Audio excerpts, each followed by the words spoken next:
Hello everyone, आज इस video में हम बात करेंगे section 425 to section 427 of Indian penal code. Section 425 हमें बताता है मिसचीफ के बारे में। अगर जनरल सेंस में मैं बात करूं तो मिसचीफ का मतलब होता है टू डिस्ट्रॉय, किसी प्रॉपर्टी को नुकसान पहुंचाना या उसकी वैल्यू को कम कर देना। ये सेक्शन जनरली तब लगाए जाते हैं जैसे कभी किसी एरिया में राइट्स होते हैं जिसमें पब्लिक प्रॉपर्टी को डिस्ट्रॉय किया जाता है, या किसी की प्राइवेट प्रॉपर्टी है, किसी की गाड़ी को तोड़ देते हैं, या फिर किसी मकान में आग लगा देते हैं, या किसी भी प्राइवेट और पब्लिक प्रॉपर्टी को नुकसान पहुंचाते हैं, तब ये सेक्शन को लगाया जाता है। अब एक बार डायरेक्ट लैंग्वेज देख लेते हैं। देखिए, जो कोई भी पर्सन इंटेंशन से और नॉलेज से किसी प्रॉपर्टी को डिस्ट्रॉय करता है या उस प्रॉपर्टी की कंडीशन को चेंज कर देता है या फिर उसकी सिचुएशन को चेंज कर देता है जिसके कारण प्रॉपर्टी की जो वैल्यू है वो कम हो जाती है। फॉर एग्जाम्पल, कोई पर्सन है अपने नेबर की प्रॉपर्टी को, सपोज कोई कार है नेबर के पास, उसको पूरी तरह डिस्ट्रॉय नहीं करता बल्कि उसका सिर्फ मिरर और साइड मिरर ही तोड़ देता है, तो जिसकी वजह से उस कार की प्रॉपर्टी जो वैल्यू थी कार की वो कम हो जाती है। तो हम कहेंगे उस पर्सन ने मिसचीफ कमिट किया। अंडर सेक्शन 425 में जो डिफाइन है उसने वो ऑफेंस किया।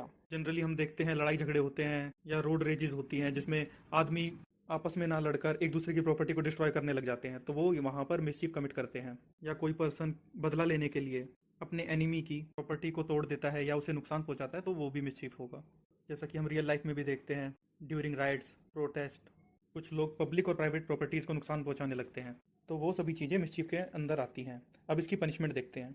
पनिशमेंट डिफाइन है अंडर सेक्शन 426 में, जिसमें पनिशमेंट है 3 मंथ्स और विद फाइन और विद बोथ, तो 3 महीने तक की यहाँ पर सज़ा हो सकती है। नेक्स्ट हम सेक्शन देखते हैं जो सबसे ज़्यादा यूज़ होता है जनरली राइट्स के केसेस में, जहाँ पर पब्लिक और प्राइवेट प्रॉपर्टीज़ को नुकसान पहुँचाया जाता है।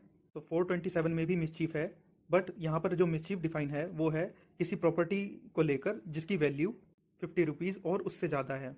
तो अगर ऐसी प्रॉपर्टी को डिस्ट्रॉय किया, इसकी वैल्यू को डिमिनिश किया, तो 2 साल तक की सज़ा हो सकती है, या फिर फाइन या फिर दोनों। इस सेक्शन में मैक्सिमम जो अमाउंट है वो अनलिमिटेड हो सकता है, वो कितना भी हो सकता है, बट मिनिमम अमाउंट जो यहाँ पर है वो 50 रुपीज़ है। एंड जैसा कि हमें पता है आज के ज़माने में हर चीज़ 50 रुपये से तो ज़्यादा की ही है, इसीलिए ये सेक्शन सबसे ज़्यादा इन्वोक होता है किसी भी केस में जहाँ पर मिसचीफ कमिट हुआ है। अगर आप लोगों को ऐसा लग रहा है कि इतना कम बेंच मार्क क्यों रखा हुआ है, तो मैं बता देता हूँ, ये इंडियन पीनल कोड 1860 में बनकर तैयार हुआ था। एंड उस टाइम 50 रुपये की कीमत बहुत ही ज़्यादा थी एज़ कम्पेयर टू, अगर आज के टाइम से आप कंपेयर करो, तो यही एक रीज़न है जिसकी वजह से ये 425 जो सेक्शन है सबसे ज़्यादा यूज़ होता है, क्योंकि आज के टाइम में हर प्रॉपर्टी 50 रुपये से तो ज़्यादा की ही है। इसीलिए इस सेक्शन को अमेंडमेंट की ज़रूरत है ताकि ये जो मिनिमम बेंच मार्क है इसको इंक्रीज़ कर सके।